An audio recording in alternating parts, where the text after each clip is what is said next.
ছেঁড়া হোয়ানে খুলছে অতীত দ্বার, সোনারা আবির ঝিনুক অভিযাত্রী তিনি আর। দুর্গেশগড়ের গুপ্তধন রোমাঞ্চের অঙ্গীকার, অজানা পথে চলি আমরা দুর্গম পারাবার। চলুন দেখি আসা যাক। নমস্কার বন্ধুরা, স্বাগতম আপনাদের সবাইকে আজ আমাদের চ্যানেলে।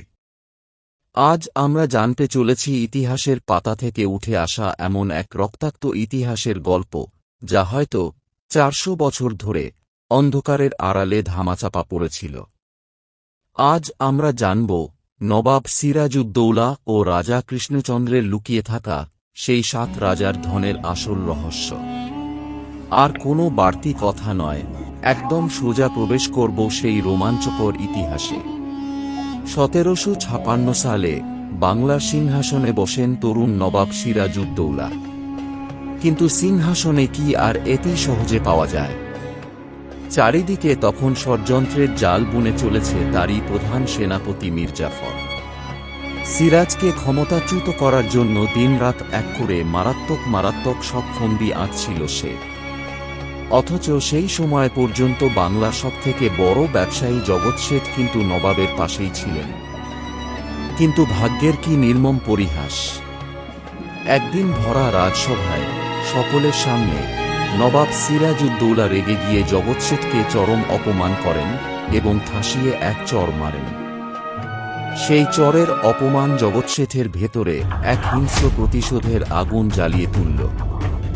ভরা সভা থেকে তৎক্ষণাৎ তিনি বেরিয়ে গিয়ে মীর জাফরের সাথে হাত মেলালেন। কিন্তু নবাবকে হারানো কি এতই সহজ?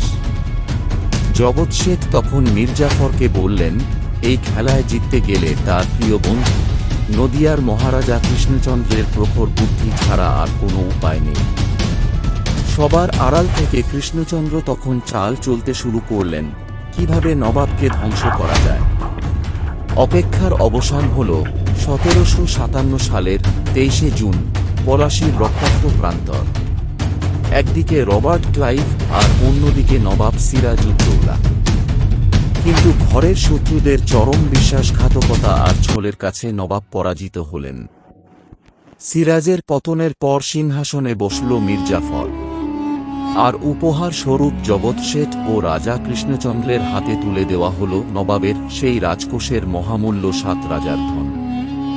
কিন্তু পাপের ধন কি আর বেশি দিন ভোগ করা যায়? মীর জাফরকে তার নিজের জামাতা মীর কাসিমই সিংহাসনে থেকে সরিয়ে দিয়ে নিজে সিংহাসনে বসেন। মীর কাসিম বুঝতে পারছিলেন, এই জগৎ শেঠ আর কৃষ্ণচন্দ্র মিলেই হয়তো পরবর্তীকালে আবার তার বিরুদ্ধে ষড়যন্ত্র করতে পারে। এই ভয়ে তিনি এক রাতে অত্যন্ত গোপনে জগৎ শেঠকে রাজপ্রাসাদের ছাদ থেকে নদীতে ছুঁড়ে ফেলে হত্যা করলেন। পরবর্তী লক্ষ্য ছিলেন মহারাজা কৃষ্ণচন্দ্র। কৃষ্ণচন্দ্র টের পেয়েছিলেন যে মীর কাসিমের জল্লাদ বাহিনী হয়তো তারই দিকে এগিয়ে আসছে। তাই তিনি বন্দী হওয়ার আগে নিজের সেই 7 রাজার অমূল্য ধন ধীরে ধীরে লুকিয়ে ফেললেন দুর্গেশগড় নামে এক রহস্যময় জায়গায়। কৃষ্ণচন্দ্রের ভাবনা একদম সঠিক ছিল। কিছুদিনের মধ্যেই তাকে মীর কাসিম কর্তৃক কারাগারে নিক্ষেপ করা হয়। কিন্তু পরবর্তীকালে তাকে লর্ড ক্লাইভ এসে কারাগার থেকে মুক্ত করেছিলেন। তিনি কারাগার থেকে মুক্তি পেয়ে ফিরে এসেছিলেন নিজের কৃষ্ণনগরীতে এবং অত্যন্ত ধুমধামের সঙ্গে আরম্ভ করেছিলেন মা দুর্গার পূজা। কিন্তু সেই 7 রাজার গুপ্তধনের খোঁজ তিনি আর করেননি। তাহলে কি সেই গুপ্তধন চিরকালের মতোই লোকচক্ষুর আড়ালে ধামাচাপা পড়ে রইল দুর্গেশগড়ে? যুগের পর যুগ কেটে গেল, পালাবদল ঘটতে থাকল। প্রজন্ম পেরিয়ে সময় এসে দাঁড়ালো আজকের দিনে। এই নতুন প্রজন্মের হিস্ট্রি প্রফেসর সুবর্ণ সেন ওরফে সোনাদা, তার সাথে আবির এবং ঝিনুক, এই 3 মূর্তি কি সেই লুকিয়ে থাকা অতুল গুপ্তধন ও ঐশ্বর্য খুঁজে বের করতে পারবে ইতিহাস ভেদ করে? এবং পরবর্তীকালে এদের 3 জনের ভাগ্যে কি ঘটতে চলেছে তা জানতে হলে আপনারা কমেন্ট বক্সে পার্ট 2 লিখে জানান। আপনারা ভালো থাকুন ও সুস্থ থাকুন। Tata, bye bye. পরবর্তী পার্টে আবার দেখা হবে সোনাদা, ঝিনুক এবং আবিরের রোমাঞ্চকর সেই দুর্গেশগড়ের গুপ্তধনে।